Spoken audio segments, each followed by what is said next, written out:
Praise the lord. పిల్లరా, ఈ యొక్క ఉదయకాల సమయంలో దీని వాక్యాన్ని చదువుకుందాం. ప్రసంగి గ్రంథము 7వ అధ్యాయం 8వ వచనం. ఎక్లియాస్టస్ 7:8. కార్య ఆరంభము కంటే కార్యాంతము మేలు, అహంకారము గలవాని కంటే శాంతము గలవాడు శ్రేష్ఠుడు. Better is the end of a thing than the beginning thereof, and the patient in spirit is better than the proud in spirit.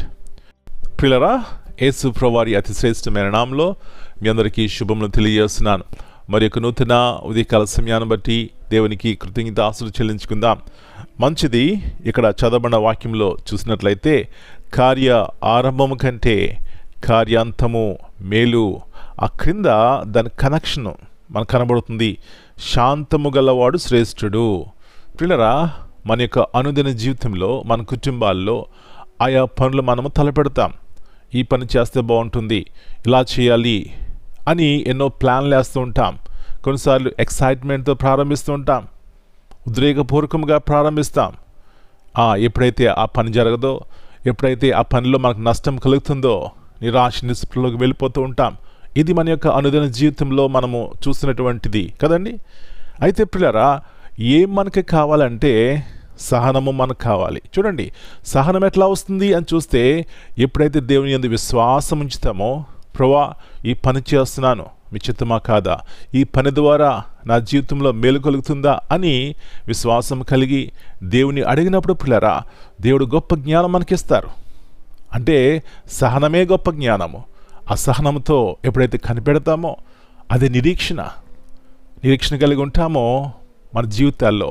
ఒకవేళ ఆ పని ద్వారా నష్టం కలిగినా కూడా భయపడము. దేవుడు నా తోడుగా ఉన్నాడు కాబట్టి నేను జయం చూస్తాను. పిల్లరా, ఇలాంటి గొప్ప నిరీక్షణ కలిగినటువంటి జీవితమే గొప్ప జ్ఞానము. అదే శాంతి గుణము. నా ప్రియ సహోదరి, నీ జీవితంలో ఈ సహనముందా?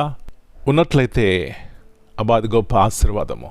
అలాంటి కుటుంబాల్లో నెమ్మది చూస్తామండి, సమాధానం చూస్తాం. కలవరం ఉండదు, ఆ యొక్క అశాంతి ఉండదు. అలాంటి సహనముతో, అలాంటి జ్ఞానముతో మన కుటుంబాల్ని, మనల్ని దేవుడు సమృద్ధిగా నింపునుగాక. ప్రార్థన చేసుకుందాం. పరలోకమందున మా తండ్రి, పరిశుద్ధమైన దేవ, మరి యొక్క నూతన ఉదయకాల సమయాన్ని బట్టి మీ వందనాలు చెల్లిస్తున్నాం.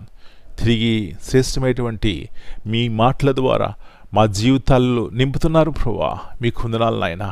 అవును, ఎన్నోసార్లు సహనము లేక, విశ్వాసం లేక ప్రభువా దుఃఖంలోకి, అశాంతిలోనికి వెళ్తున్నాం, క్షమించండి.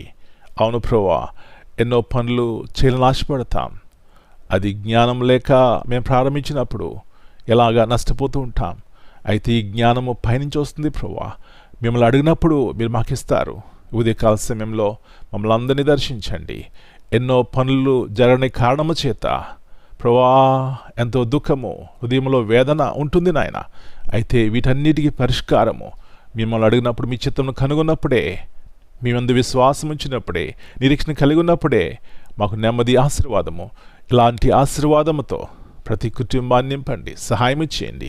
ఈ దినమంతా మీరు కింద భద్రపరిచి ప్రభువా, ఇశ్రాయేలును కాపాడేవాడు కునుకడు నిద్రపోడన్న వాగ్దానమును మా జీవితంలో నెరవేర్చమని మనం మీ చేతిగా అప్పగించుకుంటూ యేసయ్య అతి పరిశుద్ధమైన ఘనమైన నామమును బట్టి ప్రార్థన చేస్తున్నాను తండ్రి. Amen. God bless you all. My dear brothers and sisters, greetings in the precious name of our Lord and Savior Jesus Christ. Here we read from Ecclesiastes 7:8. The end of a matter is better than its beginning, and patience is better than pride.